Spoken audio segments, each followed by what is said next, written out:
가르침을 배우는 사람들은 나 자신이 세상을 바라볼 때, 대상이죠. 대상을 바라볼 때 어떤 마음을 갖는 게 제일 좋냐. 공부하는 사람은, 수행하는 사람은 뭐 꼭 공부를 안 하더라도 이렇게 그래도 세상을 의미 있게 살고자 하는 사람은 대상을 크게 두 가지로 이렇게 보는 게 좋아요. 첫 번째는 대상은 허상이다. 그리고 마음에서 만들어낸 거다. 일체유심조다. 일체유심조가 마음에서 만들었다는 거. 일체라는 건 모든 거예요. 그러니까 여러분들도 내 마음에서 만든 사람들이에요. 여러분들은 존재하지 않아요. 저한테 말하는 거예요. 여러분들 각자도 똑같이 스님은 존재하는 게 아니고 내 마음에서 만들어낸, 내 마음에서 이렇게 만들어서 낸 것이 드러나는 거다. 밖에 드러나서 이렇게 나타나서 하는 거다. 그걸 보고 우리는 이제 허상이다. 진실은 마음에서 만든 거다. 라는 거예요. 여러분들 아들도 딸도 마음에서 만든 거예요. 존재하지 않아요. 여러분들이 직접 마음에서 만드는 거예요. 재물도, 돈이 있고 없고 이런 것들도 마음에서 만든 거예요. 건강도 마음에서 다 만든 거예요. 대한민국, 울산 이런 것들도 마음에서 만든 거고, 뭐 유럽이든 뭐 남미, 북미든 아프리카든 또 다른 아시아 여러 나라들이든 뭐 러시아, 우크라이나 전쟁도 내 마음에서 만들어낸 거예요. 내 마음은 의외로 광활하고 넓어요. 무엇이든 할 수 있고 무엇이든 될 수 있어요. 우주를 창조한 게 내 마음이에요. 그래서 모든 마음 대상들은 마음에서 만든 거다. 본래는 허상이다. 이걸 보고 이제 가상세계다. 가상세계. 이런 걸 요즘에는 메타버스다. 이렇게 이야기를 하죠. 게임 세계로 들어가면 우리가 고글을 쓰고 VR을 쓰고 그 안에서 막 펼쳐지는 거 진짜예요? 가짜예요? 가짜잖아요. 그죠? 프로그램 만든 거잖아요. 그런데 우리는 굉장히 오래전부터 그런 프로그램 속에 살고 있다. 내가 만들어낸, 나의 무의식에서 만들어낸. 그래서 이 생각을 하는 게 첫 번째 아주 중요한 생각이고요. 두 번째는 보이는 대상은 다 부처님입니다. 부처님입니다. 우리가 부처님, 부처님 노래를 하잖아요. 거룩하신, 자비하신 부처님. 누구? 보살님, 보살님, 보살님, 보살님, 거사님, 거사님, 거사님. 여러분들이 만나는 모든 사람들은 다 누구? 부처님이다. 거리에 구걸하는 거지도 부처님. 기업의 CEO도 부처님. 윤석열 대통령도 부처님. 이재명도 부처님. 그리고 누구도 부처님. 부처님 아닌 존재 제가 없다. 만나는 모든 이들이 부처님이다. 그렇게 생각하면서 살아가나요? 일찍이 들어보긴 들어봤죠, 여러분들. 이게 절 아니면 어디서 이런 말 듣겠어요. 절 아니면 평생 가도 만나는 이들이 부처님이다라는 이런 얘기를 들을 수가 없어요. 그래도 여러분들은 이야기라도 듣고 몇 번째 들었어요. 몇 번째 들었는데 막상 실천이, 실생활 속에서는 잘 안 되더라. 그럼 스님은 잘 되냐? 조금. 그래서 조금이라도 되는 게 어디예요? 그래도 스스로 좋게 생각해요, 저는. 조금 되니까. 그러면 1번도 되냐? 아, 이건 많이 돼요. 이거는 많이 돼. 저는 아주 오래 전부터 이런 생각을 했기 때문에 이걸 보고 유식불교라고 그래요. 유식불교. 만법유식. 이제 유식무경이라고 해서 대상은 없고 오로지 마음만 있다라는 것은 일찍부터 이 공부를 많이 해서 일상생활 속에 그냥 많이 돼요. 근데 부처님은 하려고 노력해요. 둘 다 노력하긴 해도 그래도 위에가 조금 더 잘 되고 밑에는 조금 잘 안 되는데 돼요. 할 수 있어요. 여러분들도. 마음을 이렇게 가져야지 흔들리지 않고 평정한 마음을 가질 수가 있습니다. 요즘에 우리가 살아가는 시대는 개인 시대라고 그러죠. 개인 시대. 이게 옛날에는 이제 가족 시대였어요. 가족 시대. 그냥 대가족 시대. 3대에서 4대가 한 집안에 모여서 10명, 20명이 그룹으로 살아가는 시대가 굉장히 오래 수십만 년 전부터 100만 년 전부터 지금까지 1950년대까지 대가족 시대였는데요. 산업화가 되면서 분업화되고 산업화되면서 일자리를 찾아 떠나는, 그래서 이 도시 저 도시로 이 나라 저 나라로 떠나는 그런 이주민들이 생기게 되면서 산업화가 되면서 대가족 시대에서 무슨 가족 시대? 핵가족 시대. 핵가족이라는 것은 2대죠. 2대. 부모 자식. 요즘에 핵가족이란 말 안 쓰죠. 그냥 지금은 다 여기를 넘어서 일로 가는 거예요. 1인 가구 시대로 가고 있어요. 근데 이제 이렇게 대가족에서 핵가족으로 개인 시대로 되면서 크게 변화된 거는 수명이죠. 수명이 엄청나게 늘었어요. 옛날에는 우리 1910년, 20년대 이렇게 평균 수명이 31세. 평균 수명 100년 전에 31세. 우리는 31세가 평균 수명이었어요. 50세 살면 장수했네. 장수하셨네요. 여기 여러분들. 장수 많이 하셨네. 옛날 100년 전에 태어났으면 다 장수하셨어. 그래서 60세 환갑잔치를 거하게 하는 것도 참 고생하셨습니다. 라면서 그런데 수명이 굉장히 늘어서 지금은 86세, 여성 86세, 남성 81, 2세. 우리나라가 여성은 세계 최장수하는 나라예요. 그래서 여기 계신 분들도 보살님들이 많은데 대부분 95세는 기본으로 사신다. 거사님들은 90세는 이제 사신다. 10년 정도 지나면 그렇게 평균 수명이 그렇게 또 될 거니까요. 그래서 이렇게 대가족 시대에 만약에 평균 수명이 90이었다, 80, 지금처럼 80이었다, 이러면 야, 이거 정말 너무 많아지는 거죠. 대가족 시대에는 평균 수명이 30대 뭐 중반, 30대 초반 이랬기 때문에 할머니, 할아버지가 그렇게 많지 않았어요. 증조, 고조부를 모시진 않았죠. 증조부 부모를 모시기 쉽지 않았어요. 이미 돌아가셨기 때문에.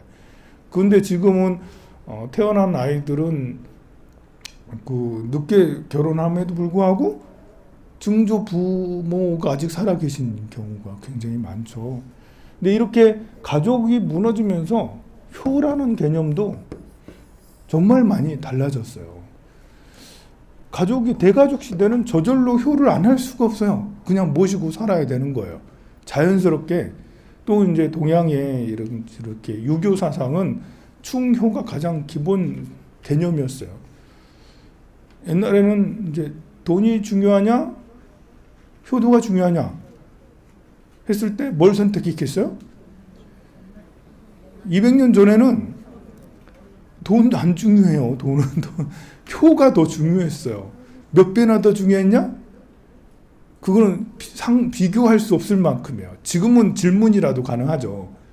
효도가 중요해? 돈이 중요해? 했을 때 좀 그런가? 이제 여러분들 마음속에 약간 갈등 생기네? 돈이 중요한가? 효도가 중요해? 이거는 200년 전에는 질문의 가치가 없어요. 이건 질문의 대상이 아니에요. 질문할 수가 이런 질문을 하면 때려 죽일 놈이에요. 인간이 아닌 거였어. 조선시대 때는 이런 질문이. 그냥 효도는 일상생활이에요.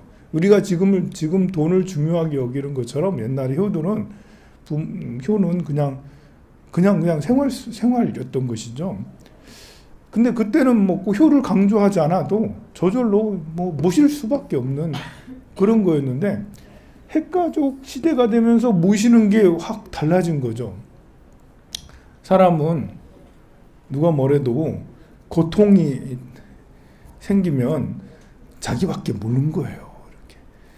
이렇게. 나한테 엄청 고문이 생기면 다 불잖아. 여러분들 고문해봐. 고문하면 나랑 누구 알고 다 불지. 안 불겠어요? 몸이 힘든데 다 풀어요. 내가 육체적으로 또 경제적으로 고통이 생기면 또 욕심이 생기면 내가 부양해야 되는 이런 부모들에 대해서도 안 보면 양심이 좀 덜 꿀린다. 저 멀리 시골에 계시면 내가 지금 힘들어 죽겠는데 우리 아들 딸 먹여 살리기도 힘든데 그래서 시골에 어떻게 사시든 안 돌아보는 사람들이 의외로 많아졌다. 그래서 그렇게 점점 분화되다가 지금은 핵가족에서 개인 시대로 1인 시대가 되니까요. 이제 1인 가구라는 게 거의 개인이라고 또 생각을 해도 과언이 아니에요. 게다가 삶은 또 팍팍해. 그래도 지금 이제 50년대생, 60년대생, 70년대생 요 세대에 태어난 사람은 이게 복이 많기도 하고 복이 없기도 하고 한 샌드위치 세대, 낀 세대. 가족의 부양 책임은 이만큼 넣고 부양 책임은 이만큼 넣고 그러니까 이제 그런데 이제 부양 받는 거 효도 뭐라고 해야죠? 그거를 받는 걸 뭐라고 하지? 어쨌든 모시는 거는 최고로 잘 모시고 돈이 많이 들어. 그런데 내가 거꾸로 나이가 들면 아들 딸들이 그걸 보고 뭐라고 하지? 이건 부양 책임인데 봉양 받음이랄까? 봉양 받음은 제로. 거의 제로에 수렴하죠. 오히려 부양을 부모, 자식까지 부양해. 이 50년대, 70년대생이 부모도 부양하고 자식도 부양해야 되는 이상한 양쪽으로 책임을 다지는 그런 거고 나중에 우리 아이들이 자라서 나한테 해줄 수 있는 게 있을까? 기대하기가 쉽지가 않은. 그래서 이렇게 보면 대단히 이거는 비효율적이다. 우리는 복이 진짜 없다. 이 세대는.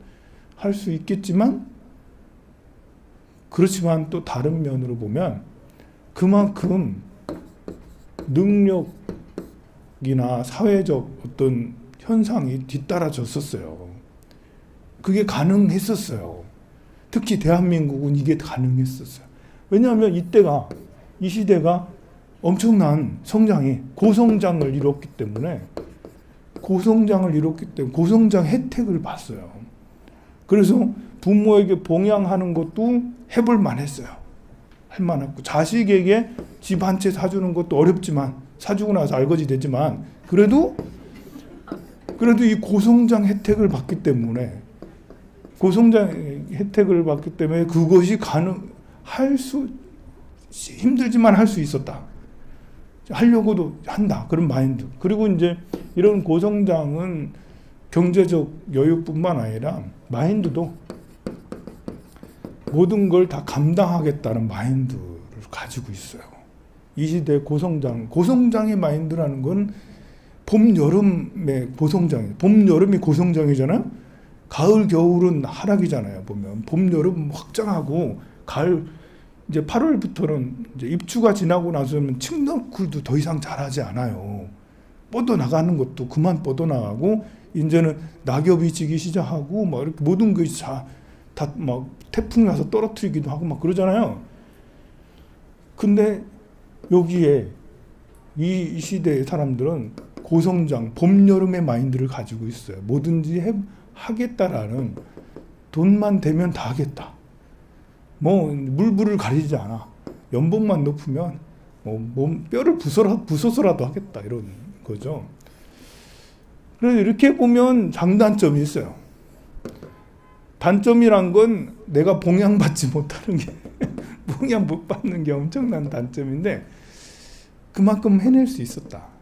그럼 지금의 MZ세대는 뭘까?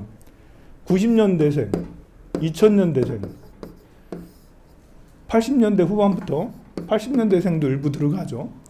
80년대생부터 90년대생, 2000년대생은 뭘까 도대체? 이거는 저성장. 이게 부양에 대해서는 부양, 부모, 봉양이죠. 봉양을 특히 80년대, 90년대생은 이제 하긴 해야 되는데 마음을 알아. 하긴 해야 되는데 현실이 안 따라주는 거예요. 왜냐하면 저성장 시대이니까 그래요. 이때부터는 우리 이 세대부터는 저성장이에요. 이렇게 박정희 대통령 시대 60년대, 70년대는 연 평균 성장률이 10%였어요. 심지어 전두환 시대 때도 10%였어요. 연평균 성장률이. 그런데 이제 우리 김영삼 대통령까지만 해도 7, 8%까지, 8%, 9%까지였어요. 근데 노무현 대통령 되면서 5%, 그 다음에는 3%, 그 다음에 지난 정부는 2점 몇 %, 지금 현 정부는 2%도 안 돼. 완전 저성장 시대다 보니까요. 부양하고 싶어도, 봉양, 부모님을 모시고 싶어도 어렵다. 저성장 시대이면서 개인의 삶, 워라밸을 또 중요시 여겨. 이게 이제 우리는 정말 가난을 경험하면서 어렸을 때 그 부모님한테 100원, 200원 얻어내기가, 그래서 과자 사 먹기가, 아이스크림 사 먹기가 쉽지가 않았어요. 뭘 좀 해달라 하기도 미안하기도 하고, 우리 부모님이 다 가난하니까. 근데 여러분들은 어땠어요? 말만 해. 다 사줄게. 이런 분위기였어요. 여러분들은 자식을 키울 때 아끼지 않고 학원비 엄청나게 주면서 그렇게 아이들을 유복하게 정말 키웠어요. 우리는 희생을 강요당하면서 살았죠. 형제가 여러 명이 있으면서 그냥 이제 맛있는 것도 같이 나눠 먹고 양보하고 또 일하고, 농촌에 살았으면 가서 벼도 베고 탈곡도 해야 되고 깨도 털어야 되고 콩도 털어야 돼. 그게 하기 싫어도 일을 안 하면 밥을 안 줘. 무지깽이로 맞아. 우리 어렸을 때는 그냥 이제 안 하면 맞는, 안 할 수 없는 그런 분위기 있잖아요. 내가 노동을 같이 해가면서 부모랑 같이 부모를 도와가면서 안 할 수 없는 그런 시대였는데, 여러분들의 지금 이 시대는 누가 그런 걸 하나? 공부만 해. 공부만. 방 안에 들어가서 공부. 밤 10시, 11시까지 자율학습 막 이렇게 엄청 자율학습 많이 시키고. 그러니까 이게 공부로서는 희생을 하는데 그 개인적으로 어떻게 우리 가족을 위해서 희생하고 나누고 하는 일들이 없었어요. 그리고 형제가 많아봐야 2명, 1명, 2명 이러니까요. 더더욱 그러니까 개인화되고 저성장이고, 또 개인화되니까 워라밸 하면서 일도 중요하고 개인의 질도 중요하고, 나의 행복이 진짜 중요해요. 여러분들 어렸을 때 나의 행복이 20대, 30대 나의 행복이 중요해요. 그런 생각을 했어요? 돈 주면 다 할게요. 이거지. 돈 주면 다 할게요. 그랬지. 이거 지금은 그래요. 이렇게 참 이제 그 지금의 MZ 세대들의 이런 직업관은 우리랑 많이 달라요. 그래서 아무리 돈을 많이 줘도, 돈을 진짜 많이 주면 하지만 그래도 한 달에 300만 원 받고 3D 업종은 안 한다 이거거든요. 300만 원이면 큰 돈이잖아. 한 달에 300만 원이면 큰 돈이에요. 그죠? 그런데 300만 원 받고 3D 업종은 이거는 그냥 안 하고 집에서 쉰다. 또 이게 저성장이면서 개인화되고 그러다 보니까 이제 이 시대는 렌트 세대라고 하기도 해요. 렌트 세대. 뭘 빌려서 한다. 내 집 마련하기 어렵다. 내 집 마련하려면 울산에서도 그 있잖아요. 저 20년, 30년, 40년 된 단독 아파트들은 2억이 넘질 않아요. 1억 5천 뭐 어떤 거는 1억대도 안 될 때도 있어요. MZ세대들은 그런데 안 들어간다. 싫다. 그냥 엄마 집에 산다. 그런데 엄마 집에 살지. 저 살려면 여기 요 앞에 새로 만든 센트리지 갈래요. 그 센트리지 얼마예요? 6억에서 7억이요. 야, 왜 그러니? 아니 이게 너무 고급화 되니까요. 그러면 이제 집값 때문이라도 다른 데 가서 이렇게 서로 떨어져 살기가, 부모 밑에서 벗어나서 살기가 쉽지가 않아. 그러면 도시에 서울 가서 가서 살면 렌트를 해야 되는데 얼마 들어요? 주거비가 그냥 제일 싸면 고시원이 50만 원, 원룸 기본 100만 원. 이거 너무 돈이 많이 드는 거예요. 한 달에 300만 원 받아가지고 편의점 알바하고 무슨 뭐 이렇게 카페 알바 이런 데 하고 열심히 뛰면 300만 원 받을 수 있어요. 그러면 주거비가 100만 원, 70만 원 뭐 예를 들면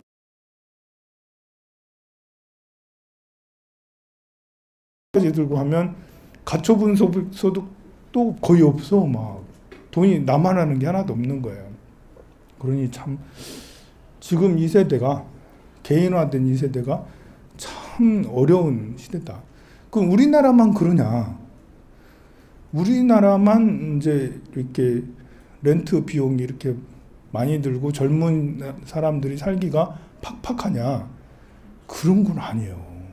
이게 우리나라만 집값이 이만큼 올랐어요. 이렇게 우리만 생각하면 여러분들이 야 이제 헬 조선이다 진짜 힘들어. 근데 그게 아니고요.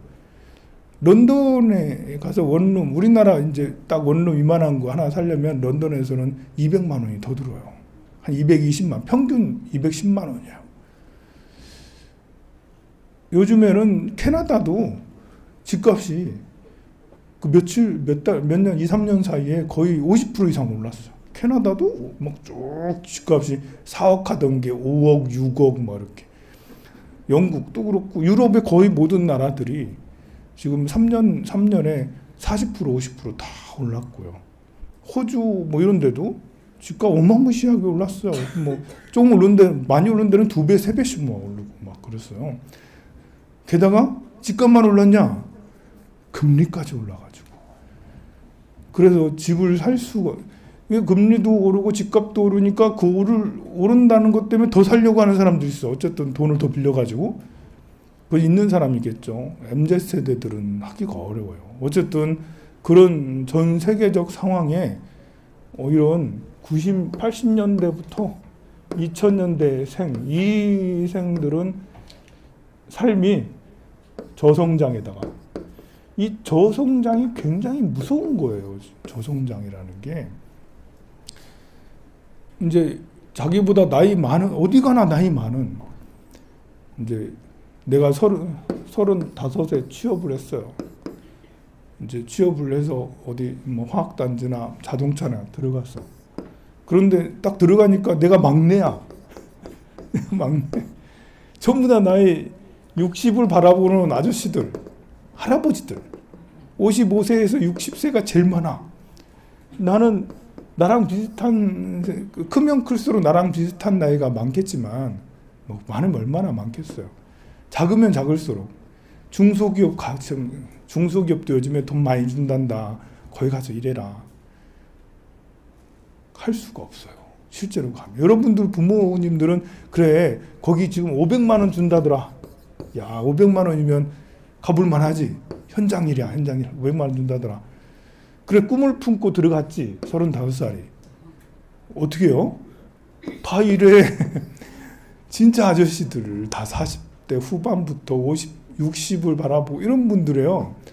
세대가 다르면 거기 견뎌내기가 쉽지가 않아요. 절이 대체로 그렇잖아요. 여기 20대, 30대 여기 절 다니겠어요? 둘러보세요. 20, 30대가 절 다니기 쉽다. 이거 쉬운 게 아니에요. 분위기가 굉장히 압박감이 굉장히 커요. 나보다 나이 많은 비슷한 사람이 10명이라도 같이 있으면 그래도 나은데 아무리 돈을 많이 줘도 이게 같이 일하는 사람들이 전부 다 이러면 한마디 50대 하시는 분들이 얘들이 느낄 때는 다 꼰대 말이거든요. 내 할 때는 안 그랬는데 정말 나 때는 얘기밖에 안 해. 어제도 어떤 보살님께서 아드님을 데리고 왔는데 아드님한테 나 때는 안 그랬다면서 지금 애들은 그 일을 안 해요. 그러면서 지금 애들은 이래요. 지금 이렇게 돈을 많이 주는데 왜 그만두려고 하냐 이러면서 우리 때는 열심히 했는데 뭐 그렇게 계속 보살님 그게 아닙니다. 그게 아니에요. 지금 세대들은 좀 달라요.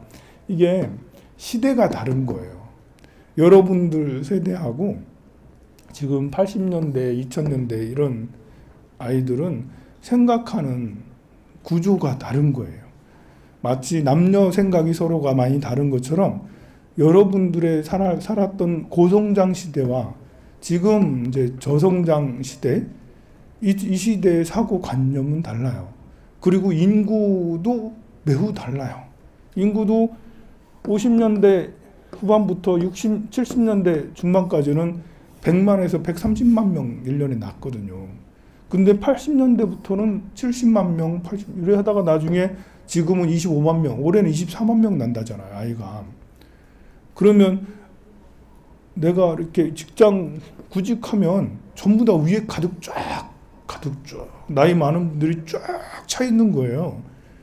여러분들은요, 여러분들 고사님들은 직장에 가면 다 나랑 나이 또래가 비슷했어. 전부 다 차이 나봐야 15살. 5살 많으면 형님이라고. 형님 오셨습니까? 5살 많으면 형님이었어요. 근데 지금은 20살 많은, 30살 많은 사람들하고 같이 있어야 되는 거예요, 이게.